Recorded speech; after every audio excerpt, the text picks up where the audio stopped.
Hey everyone, I'm Rachel Cruz with the EveryDollar team, here to answer a very common money question. How do I stop spending money?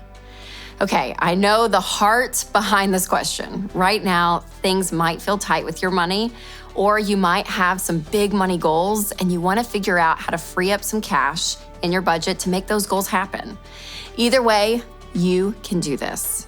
And I know this because I've seen it happen over and over again.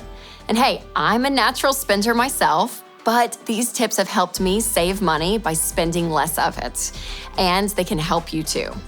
So first, I want us to think about 3 reasons why you might be struggling with spending too much money. Then I'll break down some super simple ways to actually stop doing it. Reason 1 why we overspend: social media. Yeah, I love scrolling and seeing what my friends are up to, and it helps me feel connected when we can't see each other all the time. But does all that scrolling ever encourage you to spend money? Maybe it's because you start comparing your life to others, or because of all those really good targeted ads. Overspending is so easy these days because of comparison. It's everywhere. And you can purchase nearly anything with just a couple of taps on your phone. The second reason that we struggle with overspending is retail therapy.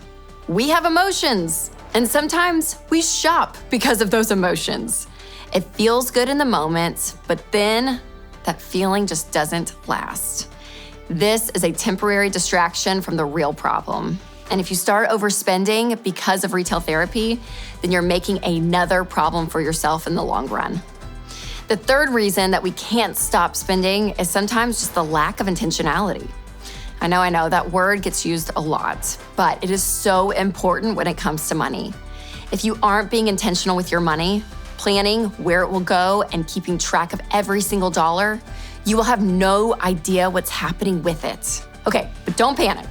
I just gave you a few reasons behind the problem, but I'm not gonna leave you there. It's time for some solutions. So here are 4 tips to help you stop spending money. First off, you have to get on a budget. That's because a budget is a plan for how you spend your money. Remember, I just said a lack of intentionality is one of the problems, and a budget solves that. When you're budgeting, you list out all of your income and plan for all of your expenses and track all of your spending. That's how you stop overspending.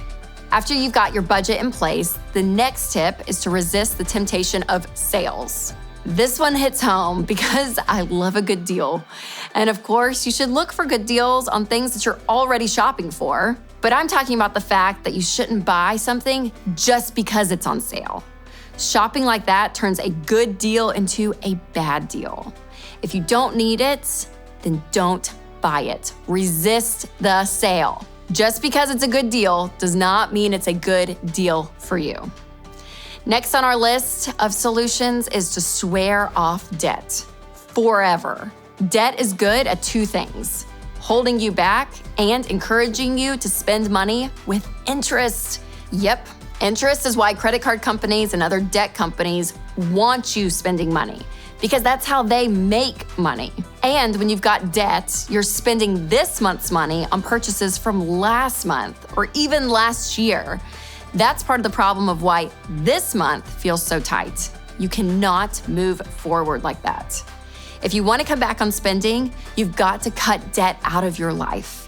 And then your money is yours again. Okay, for the last tip for the day, I want you to practice good old-fashioned delayed gratification. That's right. When you're scrolling and you see that beautiful vegan leather jacket and you want it right then and there, but instead, you wait and you think about it. You ask yourself some key questions like, is it worth the cost? Will I wear it enough? Is it in the budget? Don't buy the leather jacket immediately. Give it a day or 2. And if you realize that it was an impulse and the thrill is gone before you even hit the add to cart button, you just saved a bunch of cash. If you realize that it's worth it and it's in the budget, then you can buy it guilt-free. Okay, there you go. The why behind our tendency to overspend and 4 ways on how to help you stop. Here's the main thing though. Don't let your money happen to you. Make a plan, make a budget, and make your money work for you. Every single dollar.